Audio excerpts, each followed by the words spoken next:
Famed for its roundabouts, shopping centres and modernist architecture, Basingstoke is a much derided town, a bit of a national joke. But Basingstoke's most striking architectural feature is one, I think, that many visitors never see, simply because all the action tends to be on the farther side of it. Others, shuddering at the mere thought, know this as the Great Wall of Basingstoke. This 500-yard-long blank brick wall occupies the entire east side of Lower Church Street, the historic heart of the ancient market town. But what on earth is its purpose? Well, the Great Wall is a vast retaining wall built in the 1960s for the Basingstoke megastructure. Megastructures were a trendy concept amongst post-war planners and architects. They are great platforms in the sky, intended to separate the populace from the traffic at ground level, and in some sense to elevate them, literally, into the space age. So behind the wall are loading bays, multi-storey car parks, and shopping centres with such unimaginative names as the Malls and the Walks. A cute idea, but one that now seems distinctly tired and outdated. I'm standing on the site of a stately Tudor mansion, Reeves House, that was destroyed in a German bombing raid in 1940. Now, one would be forgiven for thinking that the Luftwaffe had comprehensively put paid to historic Basingstoke. Actually, the town suffered a single direct hit in the war, and it fell here. On the contrary, the destruction of historic Basingstoke was a deliberate, politically driven peacetime act of the 1960s. For the accommodation of this monstrous structure required the obliteration of no less than 146 acres of the historic town centre. One of the losses is rather mournfully commemorated by this plaque. The Wesleyan church that stood here, built in 1905, was closely modelled on Holy Trinity in Sloane Street, an arts and crafts masterpiece. This too was considered an architectural gem. It was also a particularly solid building and seems to have taken quite a lot of dynamite to get rid of it. It was another Tudor mansion, for there were several in this street alone. Known misleadingly as Queen Anne House, it has a special place in my heart. My grandfather's great aunt, a woman called Margaret Chandler, lived here for 50 years until 1901. She's the woman after whom Margaret River, a well-known resort in Australia, is named. But that is another story. Elizabethan panelling and fine fireplaces were torn out of this building before it too was blown up in 1966.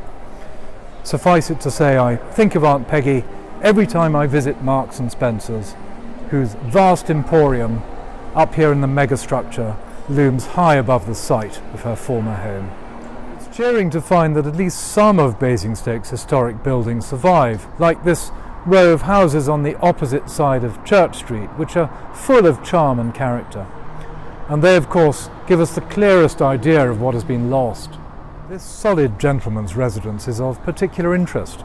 It was occupied in the late 1700s by the upholsterer John Ring, who made Jane Austen's bed and the portable writing desk on which she wrote all her great novels.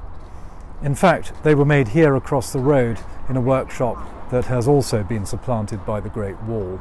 And this site nearby is of a special interest, not only in the history of Basingstoke, but I would argue in the history of the whole world.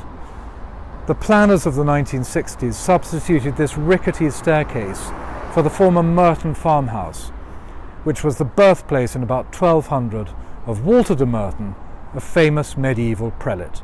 Walter became Chancellor of England, equivalent to Prime Minister, as well as Bishop of Rochester. But his most significant achievement was the foundation of Merton College, Oxford.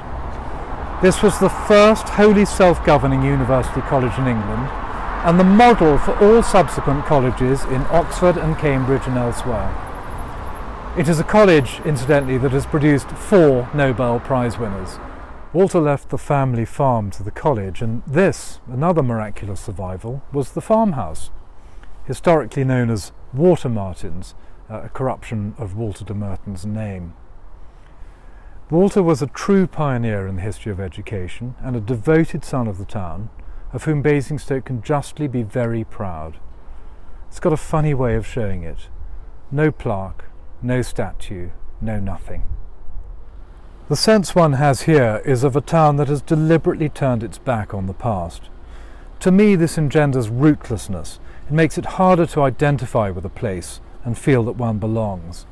One has to ask the question, why was this ever thought a good idea? Even before the end of the war, there had been a feeling that class privileges were perpetuated by the very fabric of Britain. As a result, this country had been gripped by a craze for redeveloping rather than reconstructing our shabby or shattered town centres. Modernist architecture, the dominant style of the mid-20th century, seemed precisely attuned to the national mood. In Powell and Pressburger's classic film A Matter of Life and Death, released in December 1946, the architecture of the other place, presumably heaven, is clearly the work of a modernist. Functional, unornamented buildings, the machine aesthetic, were the modernist stock in trade. Of course, the reality tended to be disappointing, as concrete is notorious for not weathering well.